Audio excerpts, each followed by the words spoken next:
North, South, Central America, and around the world, you're listening to the Hour of the Time. I'm William Cooper. Folks, on from September the 16th through the 19th, 1993, I'll be at the Self-Reliance Expo and Fair being held at the Denver Coliseum in Denver, Colorado. And I'll be speaking as the keynote speaker Thursday, September the 16th at 7 p.m. Again, Friday, September 17th at 11:30 a.m. And again, keynote speaker Saturday, September 18th at 8:30 p.m. Here's a number that you can call for information, and that is 303-482-3731. That's 303-482-3731. I'll be in booth number 64 if you'd like to stop by and say hello.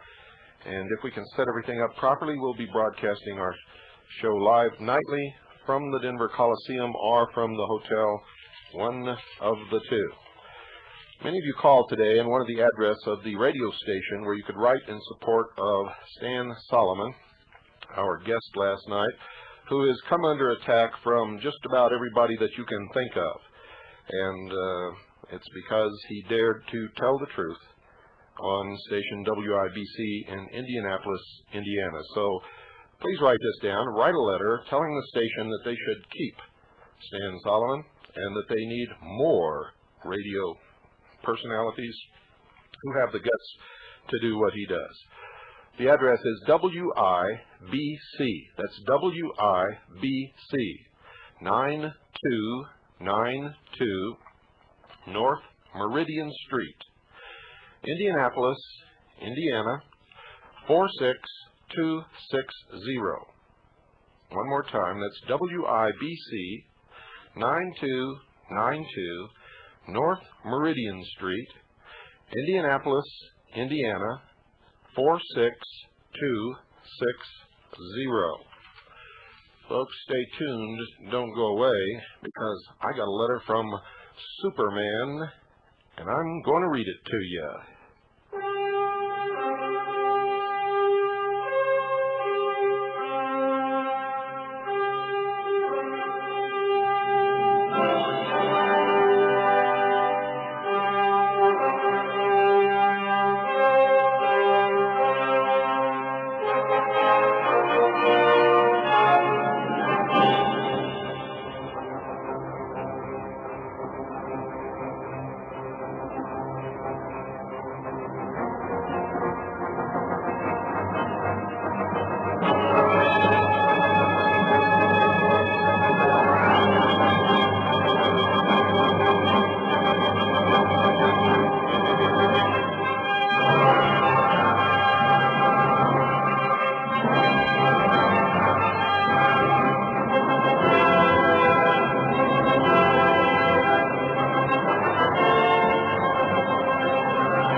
Dear Mr. Cooper, it does no good to tell lies about Adolf Hitler. He strongly opposed Freemasonry and closed the lodges in Germany. It was a clique of Freemasons led by Colonel Klaus von Stauffenberg that attempted to kill him at the Wolfschanze July 20th, 1944. The National Socialist Eagle emblem has but one head. Two-headed eagles are seen in the coat of arms of Habsburg, Austria, the so-called dual monarchy. The Aryan movement is anti-Freemasonry. I have written of it many times in our publications. The frauds who parade around as white advocates and belong to the lodges or use lodge forms in their rituals, they usually are the sad-ass boobs who cheer on Washington as it goes on its killing sprees around the world. Remember that the Aryan movement opposed the Gulf War. We knew that only Israel stood to gain from reducing Iraq to ashes. Tom Robb and his Knights of the Ku Klux Klan supported the war, as if any white man had one thing to gain from it. As for you, I have been told that you are married to a non-white woman, that your children are of mixed race, so you can babble on all you like about racism and fascism. They are spelled differently, therefore pronounced differently. You can say that we won't have an Aryan republic. After Washington bites the dust in the next century, some black brigadier will bring a heavy weapons battalion into D.C. and declare himself the president. Then one of his corporals will blow his brains out and declare himself king of New Africa. We will have our Aryan republic spanning both the old United States and Canada, but neither you nor anything out of you will have anything to do with it. In short, it is not up to you. Sincerely, Major Donald V. Clerkin, Chairman, Commander, Urintel, S.A., Euro-American Alliance Incorporated. Their address is Euro-American Alliance, Post Office Box 2, 1776, and you shouldn't be using the founding date of this country for your scumbag address, you worm. Milwaukee, Wisconsin, 53221. That's Euro-American Alliance, Post Office Box 2-1776, Milwaukee, Wisconsin, 53221. Their phone number, ladies and gentlemen, is 414-423-0565. And it is scumbags like this who really cause the problems in this world. It's a good thing that this man was not standing in front of me when he said what he did about my wife and my little daughter, who have nothing to do with him, who are innocent people who have never hurt anyone in their entire life. I can tell you, Mr. Clerkin, if you had been standing in front of me when I read this letter, I would have torn your clock into the tiniest little gears that I could find and kicked your ass all across this country. You are a worm and a miserable, despicable coward, and those like you are the same. If we could but rid the world of people like you, maybe, just maybe, we might have a chance to live in peace with each other. For it is people like you, who help to put chains upon us all.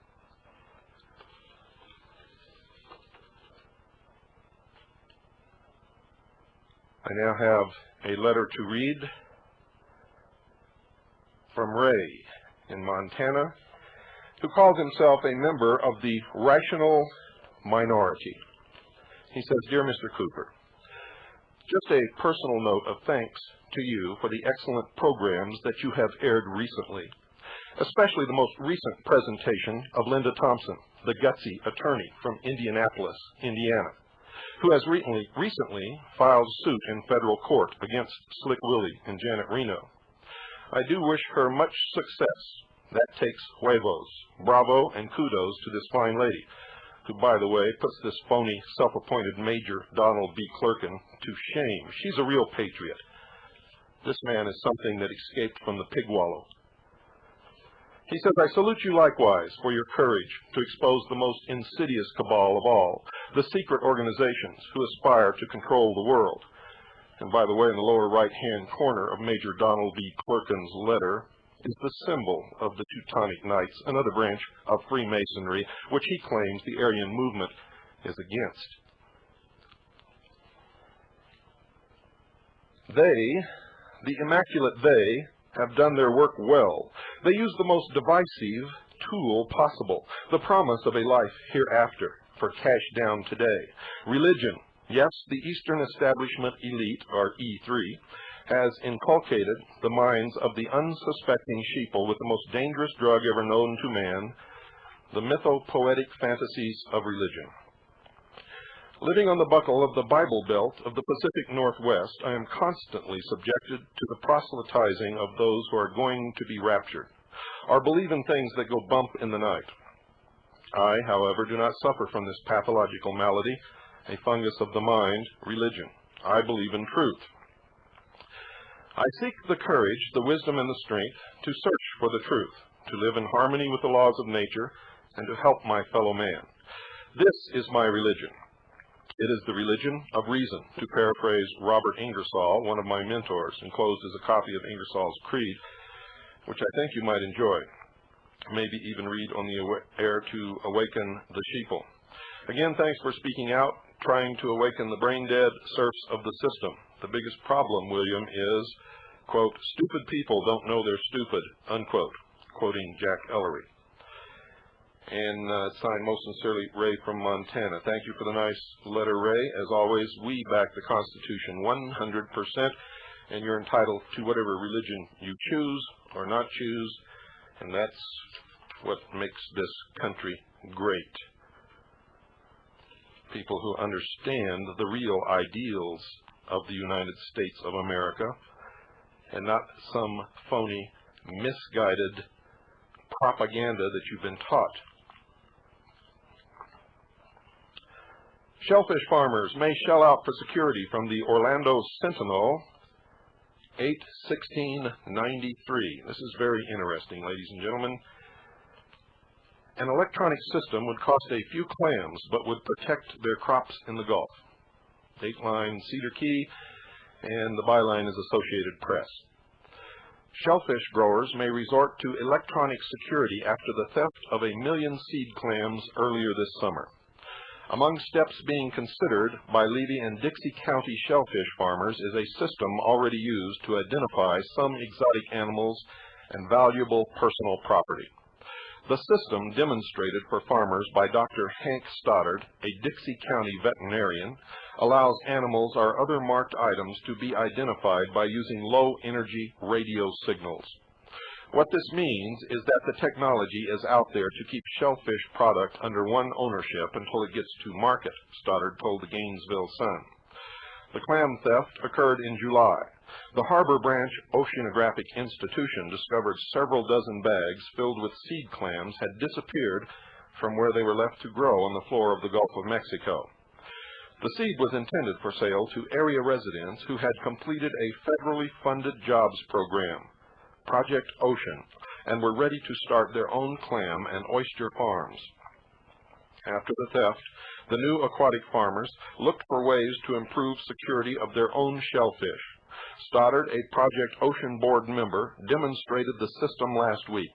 He placed a small device inside a clamshell and sealed it with a non-toxic adhesive. The device consisted of a glass capsule about the size of a grain of rice, enclosing a microchip. A 2-pound handheld reader passed over a bag of clams emitted a tone when it passed over the shell containing the microchip. The reader displayed a number assigned to the microchip. The identifying numbers would let wholesale buyers ensure that the person selling a bag of clams or oysters was the person who had produced them, Stoddard said. He said the price tag for a system customized for the Dixie and Levy shellfish farmers would be $600 to $700 for a reader and $10 apiece for the microchips. Did you hear me, folks? Do you really believe that they made this for clams? He said the price tag for a system customized for the Dixie and Levy shellfish farmers would be $600 to $700 for a reader and $10 apiece for the microchips. The dummy clams or oysters with the microchips could be used repeatedly. The Washington State Law Enforcement Agency that oversees Pacific Ocean shellfish harvesting uses the same system to ensure shellfish aren't harvested from contaminated waters, Stoddard said. The agency placed microchips in about 1,000 shellfish and randomly scattered them in the closed areas. Harvesters trying to sell one face prosecution. And here's the kicker. The North Korean Army uses large hypodermic needles to insert such marker chips into the pectoral muscles of its soldiers. At the Boston Aquarium, a version of the system is used so that when a fish swims beneath a scanner, a brief description is recited. Interesting? I find it very interesting. And while I was reading that, I decided to give this phony, self-appointed Major Donald B. Clerkin a taste of his own medicine. Stand still, you creep.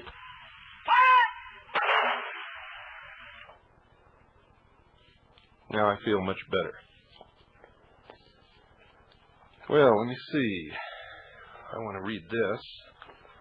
This was sent to me by John Larson Shudlick.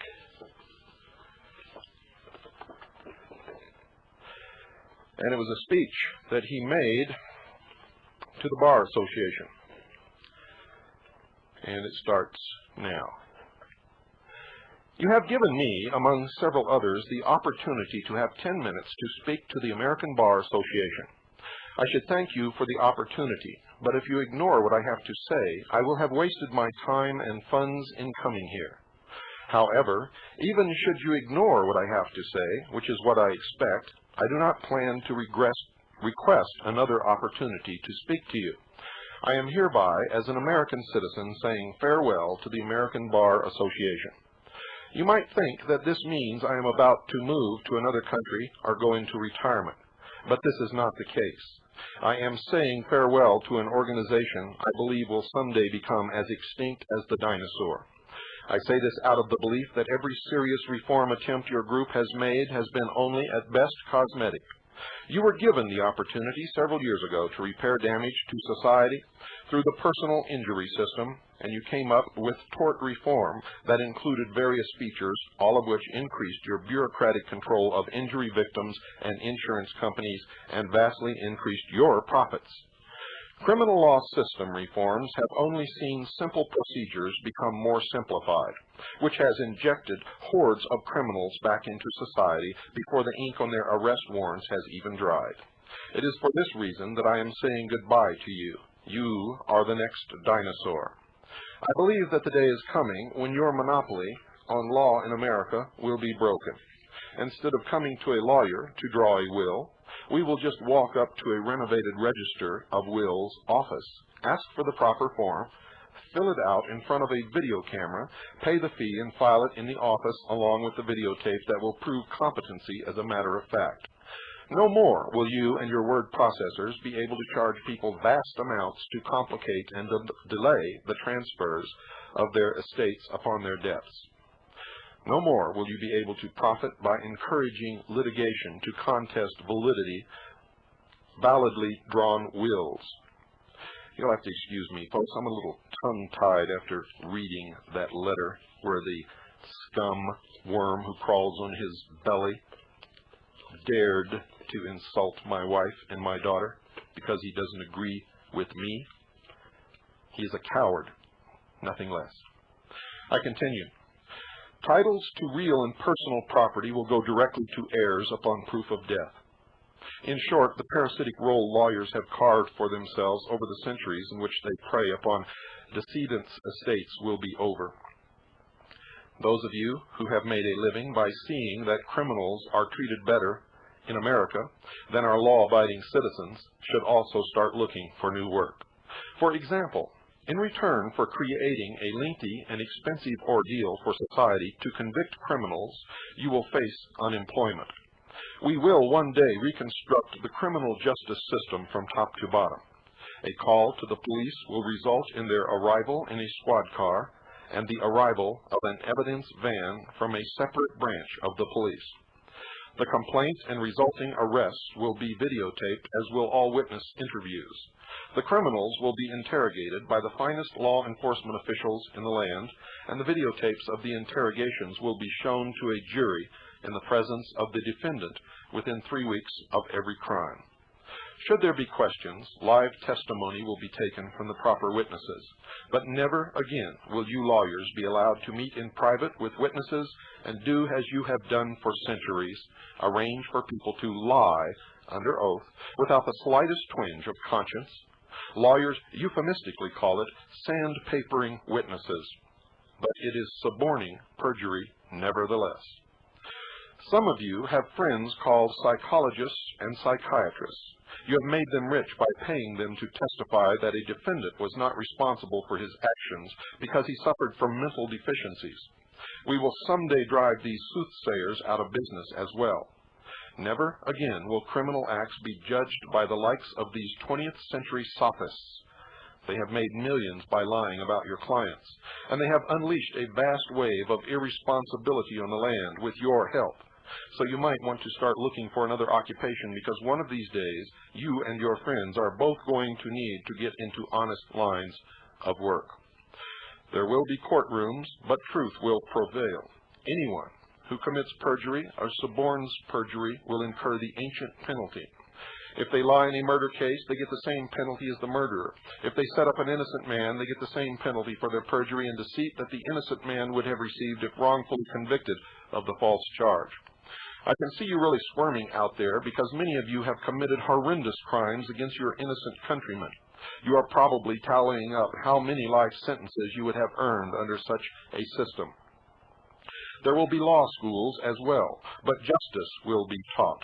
Instead of turning young leaders into deceitful gold-digging types, which law schools have done in the past, law schools will transform students into individuals who serve only the needs of justice. New lawyers will be selected only from men who have already proven before entering law school or judges' school that they are men with a passion for justice. There is hardly a man on the bench today who will be acceptable to those who someday pick the new type of judge and lawyer. When it comes to lawsuits over torts, divorces, contracts, or property rights, almost all disputes will be subject to rapid determination in courts of conciliation. Arbitration will be the key manner of disposing of most litigation. It will be rapid, just, and inexpensive. No rewards will be given to the chronic litigators. Instead, these chronic litigators will have to pay more to enter the system after a series of clear losses indicates that they are social cranks rather than genuinely aggrieved citizens. I have read in the past few months that litigation has become almost the largest industry in the United States. In short, we are totally wrapped up in suing each other and committing crimes against one another.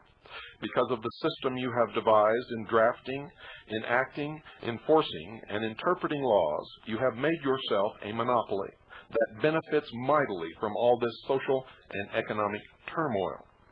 You are the core of the problem.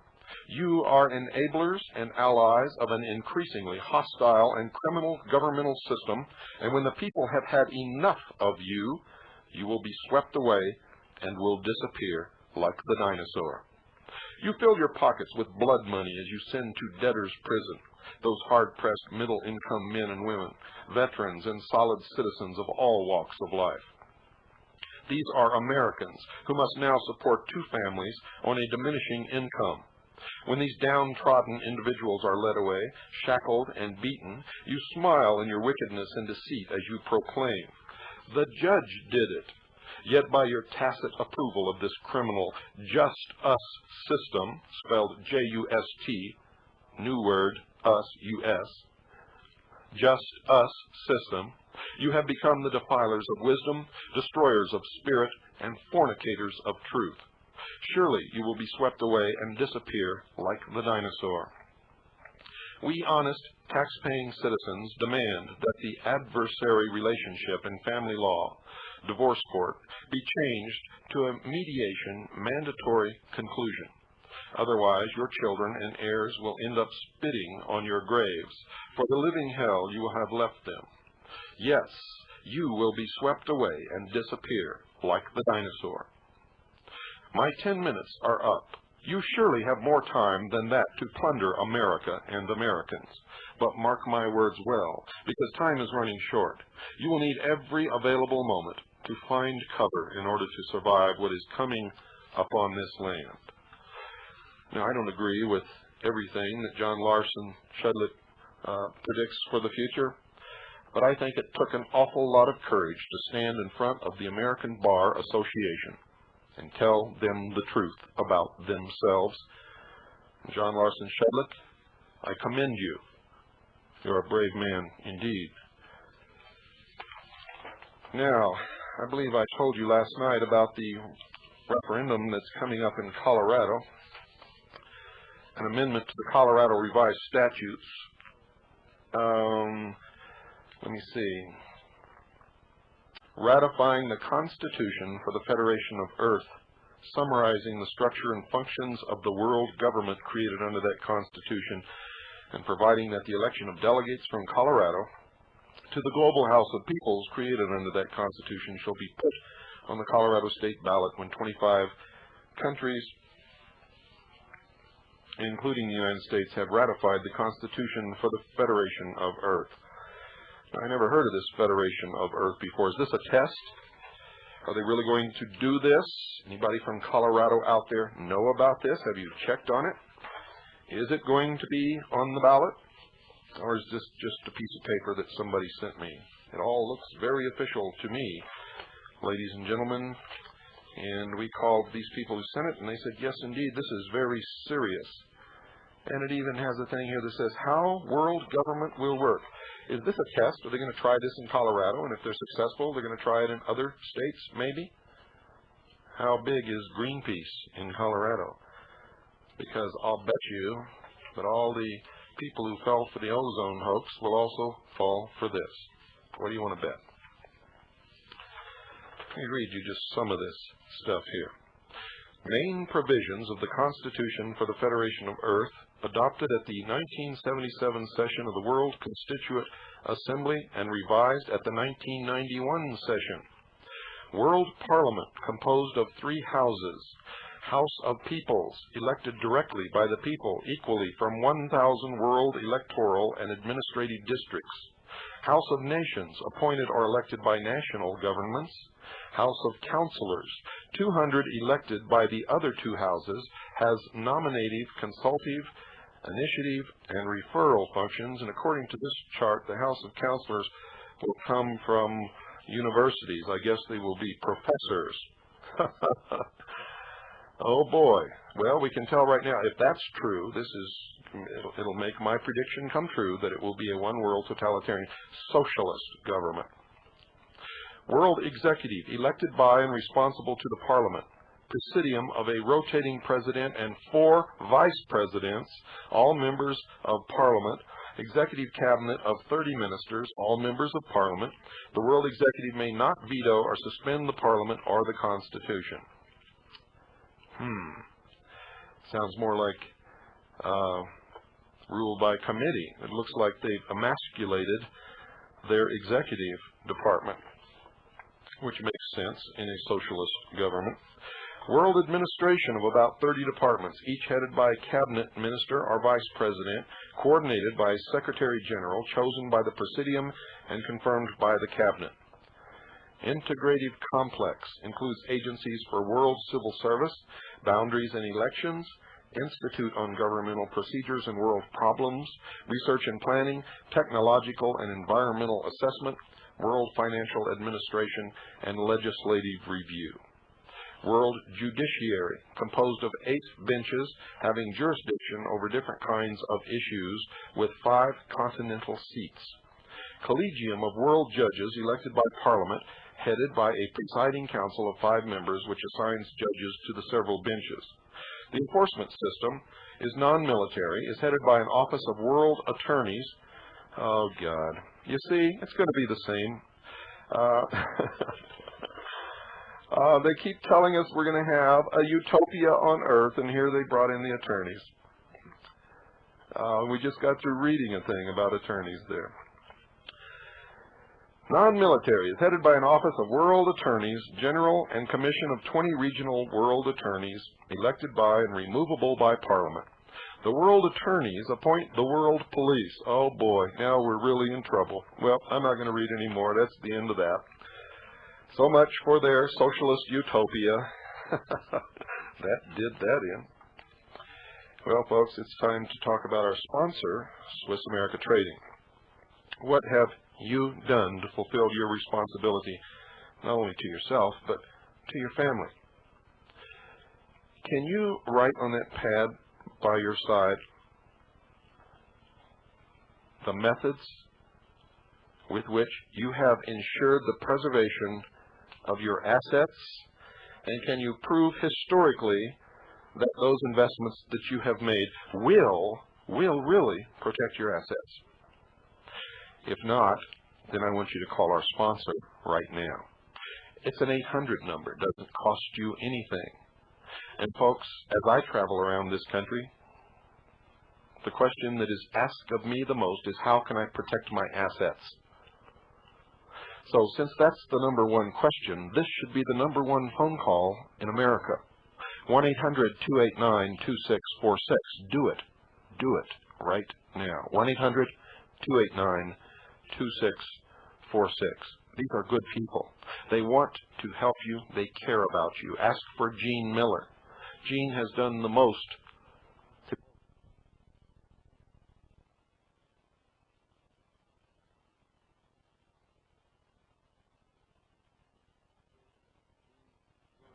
He drove down here one night, spent 5 hours on the road each way, total of 10 hours driving. So I think that deserves a little bit of loyalty. Nobody else down there took the trip. Gene Miller did, so call Gene Miller. Give him your business. 1-800-289-2646. That's 1-800-289-2646. Swiss America cares about this country. They care about this program, The Hour of the Time, and they care about you. Folks, by protecting your future, you'll also be protecting the future of this program, The Hour of the Time, and of course, freedom for the world, for all of us in the world, not just the Gestapo types, the self-appointed stormtrooping majors. I bet he's got one of the original Hitler death heads from a cap in his little collection, probably hanging in a little frame behind his desk. Anybody out there want to bet on that? I bet he worships Adolf Hitler, who proved himself a total fool when he invaded Russia and tried to fight a war in the winter time and didn't even give his troops winter clothing. And these people worship that man. If for no other reason, if just for that reason alone, that he didn't learn a damn thing from Napoleon Bonaparte.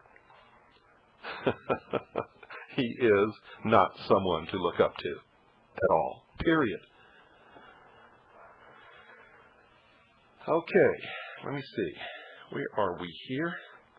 Let's see if we can do this.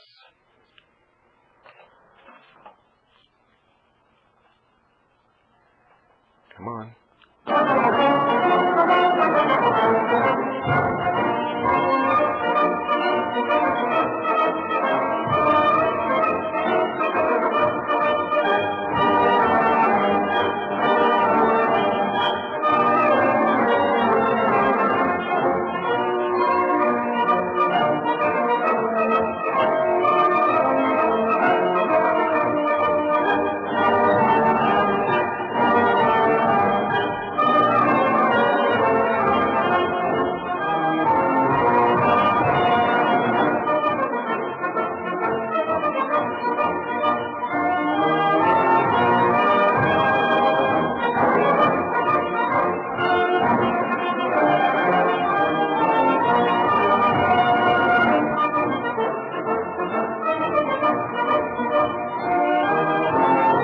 Just in case you want to call this scumbag and tell him what you think of him, or write him a letter, or you might even be one of these insecure little twits that might want to join this organization. So here's the address.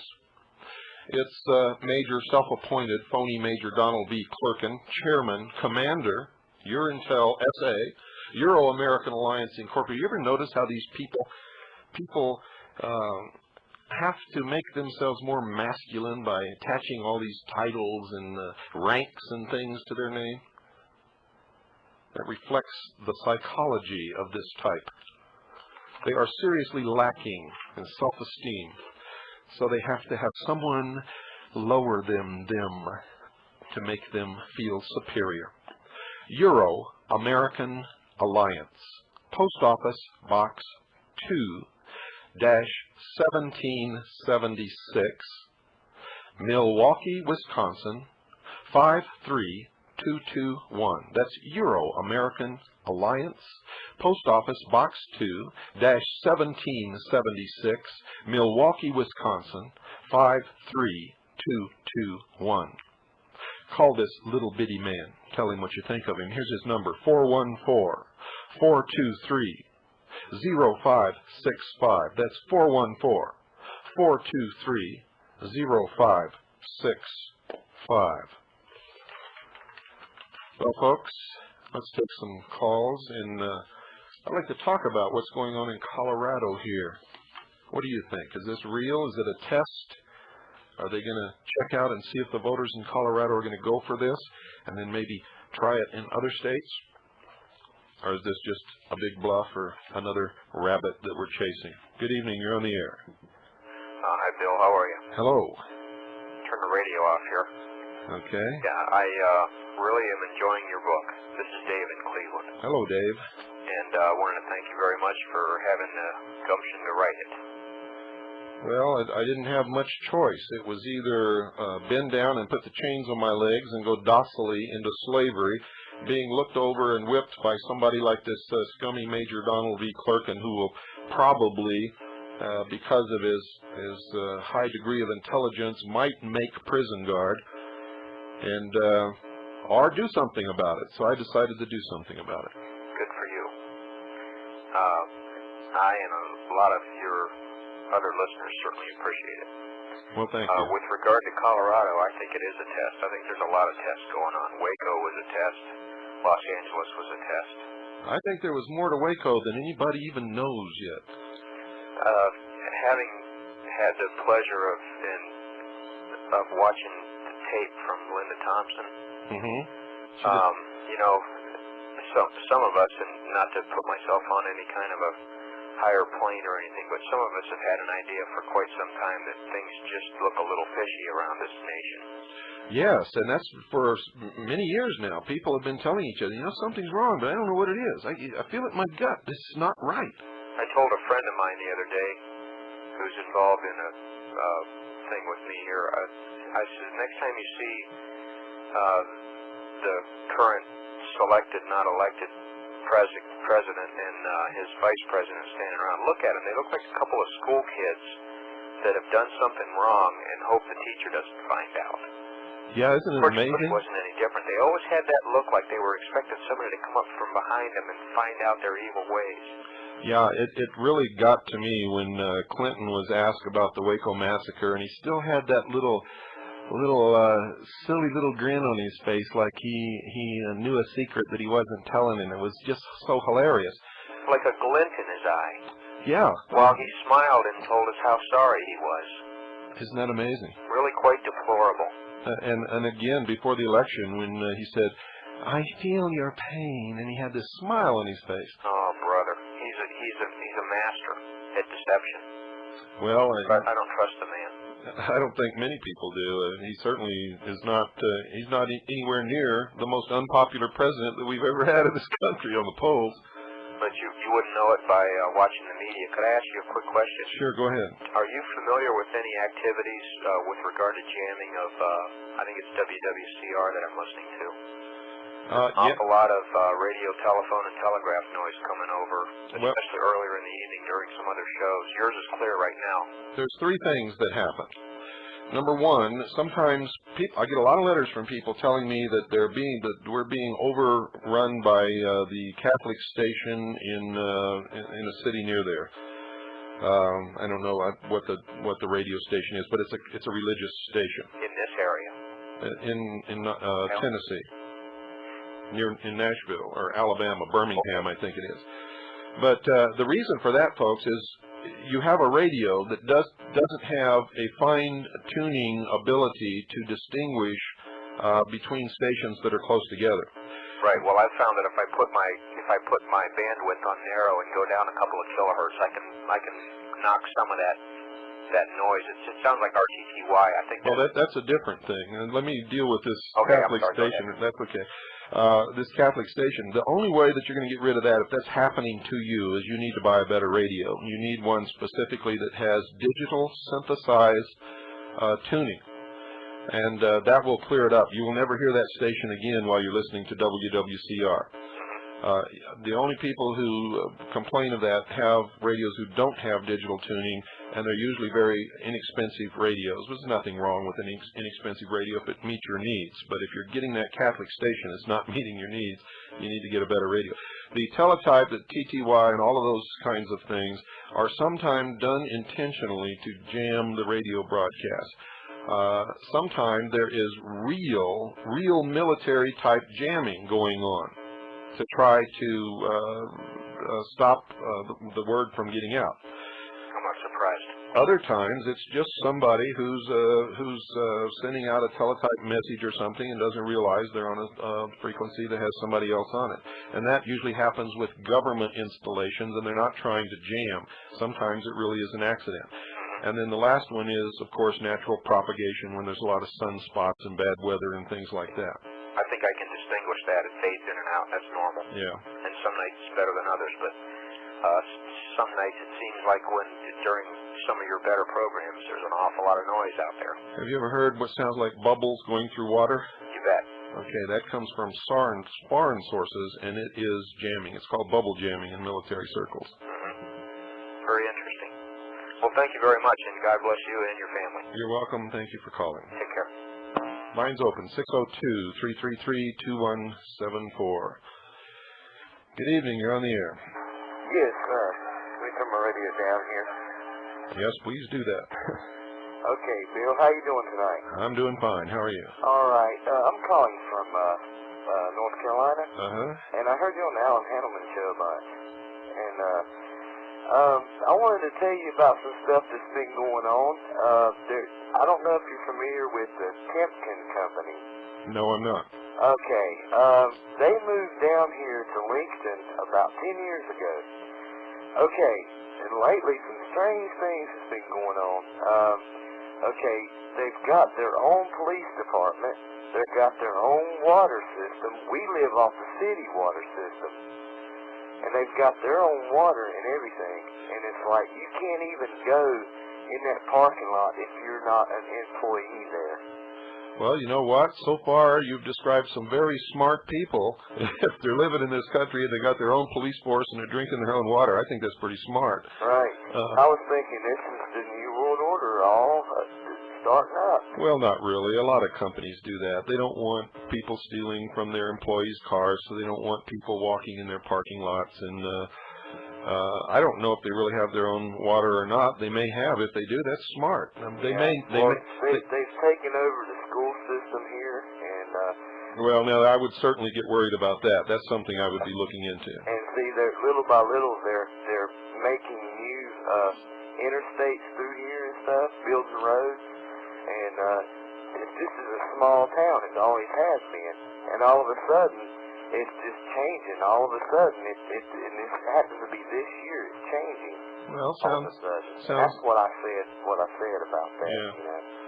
But it's strange because all the schools are changing. The system is just the cops around here, the Lincoln County cops. They're changing their attitude.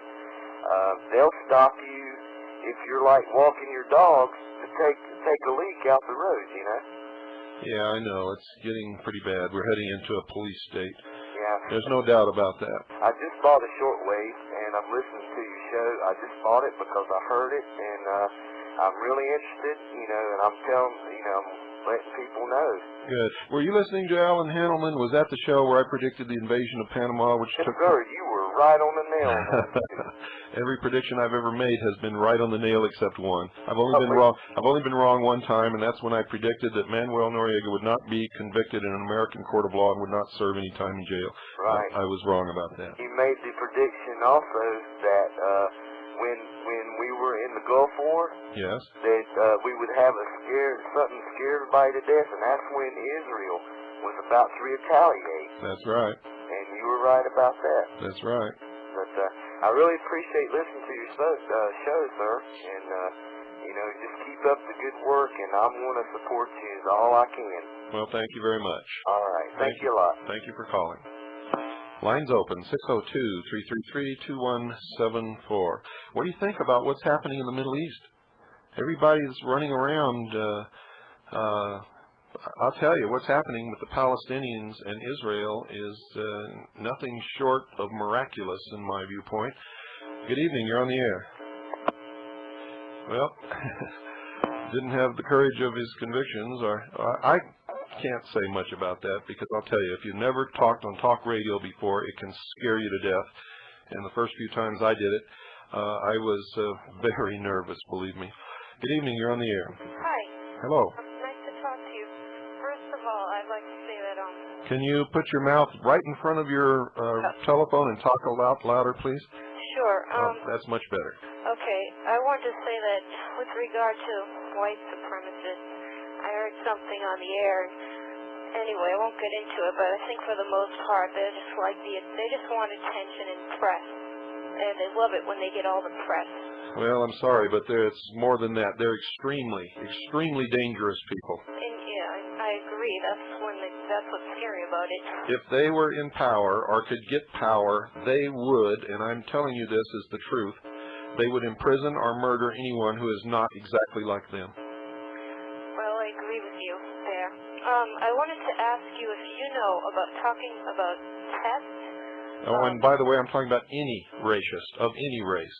It doesn't matter what race they are, they're dangerous people. Right. Go ahead. I wanted to ask you about Somalia, and if you know if there's, like, what the ulterior motive is with being in Somalia. Like in Kuwait, it was oil. Is there any other reason why the UN wants to be based there?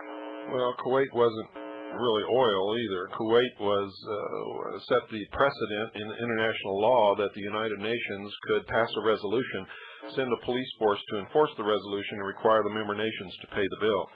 That was the first time in history that has ever happened.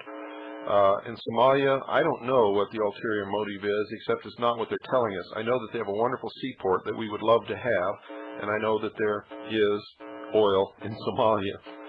So that might be over oil. I don't know. I don't know if you heard, but on the news today it said that there are women and children who are combating their presence, and the UN just went and mowed them down. Well, I know, and the UN says that they're being attacked and it's unprovoked. Well, they're lying, but everybody's buying this. Right. What if the UN forces came to this country and occupied our cities and told us what time to go to bed at night and went around checking door to door and said that they're going to round up patriots and cart them off to jail, and then told us if we attacked them that it was unprovoked? Would that wash? I think it would shock everybody. That's right. It is provoked. The United Nations has no business in Somalia. They were not invited. Right. They were not invited by those people. Everything that they're doing there is provoking those people. I'd like to ask you how to find out about the Project 93 and the meeting on the steps in Washington. Is there a number to find out about it? Yes, there is, and I thought I had it. I had it right before I went on the air, and it's not here. I don't know what I did with it. I'll announce a number tomorrow night that you can call. If I wanted to make a flyer up just to put around town. Do it. What sort of I could find out by calling the number? Well, tomorrow night I'll give you the number on the air, so be prepared to write it down, and you can call DB Kidd and talk to her, and she'll give you all the information. Last statement I'd like to make is that if there's anybody out there who's just on the borderline of feeling like they want to act, then do it, because you're sort of got me over that line and really starting to take steps from being a passive observer to somebody who wants to invest something in the future. And if there's anybody out there who's just a little reticent right now, well, go forth. Well, I think that's wonderful. Good night. Good night. Thank you for calling. And that's wonderful. I always like to hear when I've stirred somebody to action, because that's what this is all about, folks. Doing this show, believe me, it's sometimes it's fun, but usually it's not fun. It's a lot of work, and it's difficult, and it's dangerous, and when I hear something like that, it just makes it all worthwhile. Good evening. You're on the air.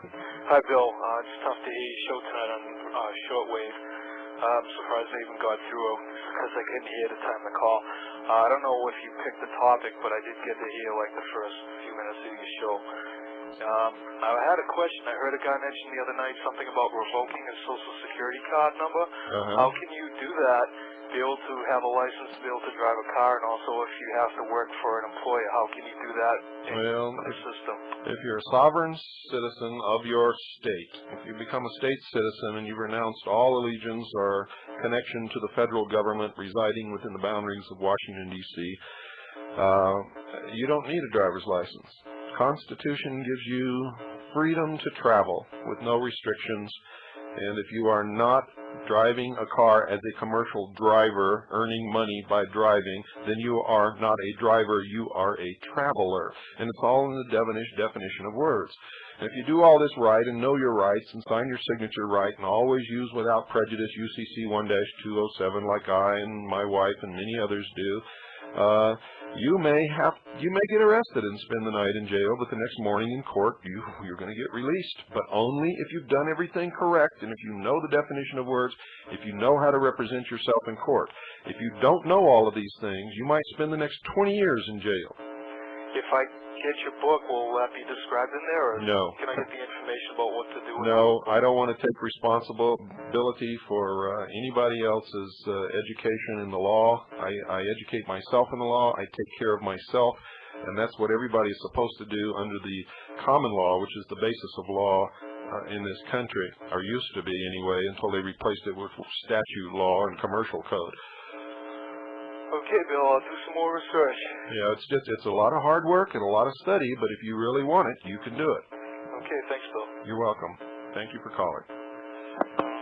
Line's open, 602-333-2174. Good evening, you're on the air. Yeah, Bill, I've been listening to your program about the last week. And when you mentioned about the AIDS in the water, what are you basing this on? What am I basing it on? Yeah. Cities recycling their sewer water and putting it back into the pipes for people to drink and take baths in. Did you know that water in the Mississippi River, before it reaches the mouth of the Mississippi River, has been recycled as sewer water back into the drinking water, back into the Mississippi River, and the next town down the river does it again 20 times? That's what I'm basing it on. I'm also basing it on the research that I read you done by a PhD and his daughter into HIV virus found growing in landfills. So someone has actually caught the virus. It's been proven that they've caught it by drinking the water or bathing in it? No. You never heard me say that anybody has been found that caught HIV by drinking water. Well, it sounded like, you put the scare of God into people to go out and buy stock or bottled water the next day. No, I put the scare of God into people to find out what in the hell they're drinking. I just wanted to clarify that. Trying to make people think. Sometimes your show's all right, sometimes it's borderline, and sometimes I don't really know where you're coming from. Well, keep listening and maybe you'll find out. What's the difference between is there more than a Freemason? Is there another type of Mason? You're asking the wrong questions at the wrong time. We've done 28 hours on that, and the only way... Sorry, I don't have shortwave, and you're new to the satellite. If you'll listen to me, I'll tell you how you can do it. Number one, you can get down to your library and start studying, like I did for 20 years, or you can order the mystery series of 28 hours of broadcasts, and you can get that 20 years of research in 28 hours. It's up to you. And what's that cost? I have no idea. If you're a CADG member, it's $6 a tape. If you're not, it's $8 a tape. Times 28. That's a bargain. It'd take you 20 years to get the same information on your own. Okay, and all this information is documented and can be proven? Absolutely. All right. Well, I appreciate it very much. You're welcome. Thank you for calling. Okay, folks, I got time for maybe one more call, maybe even two. 602-333-2174. Good evening. You're on the air. Hi. Hi. I just had one quick question. Go for it. Are you planning on going to the preparedness show that they're having in Phoenix in November? Preparedness? Is that Preparedness Expo? Yeah, I think that's what it's called. With Bobo Grits and the other Freemasons? No. Yeah, I think he's scheduled to be there. No, they won't let me speak there. You see, the last time I spoke there, I corrected his book, and he complained to the people who ran the place. They gave me a piece of paper and said I had to sign it, stating that I would not criticize any of the other speakers. And I said, no, I will not be silenced, and I will not be censored. And they said, well, then you can't speak here anymore, so I haven't spoke at Preparedness Expo since. Wow. Grice is not as brave as he lets on. In Salt Lake City at Preparedness Expo, he attacked me physically in front of 40 witnesses, and yeah, I heard about that. Yeah, he thought I was going to run from him, but I didn't, and that really shook him up. That's what I wanted to know. So he went and complained to the managers and said I was picking on Bobo Grits. So anyway, there you are. That's all I wanted to know. Okay. Thanks. You're welcome. Thank you for calling. Well, folks,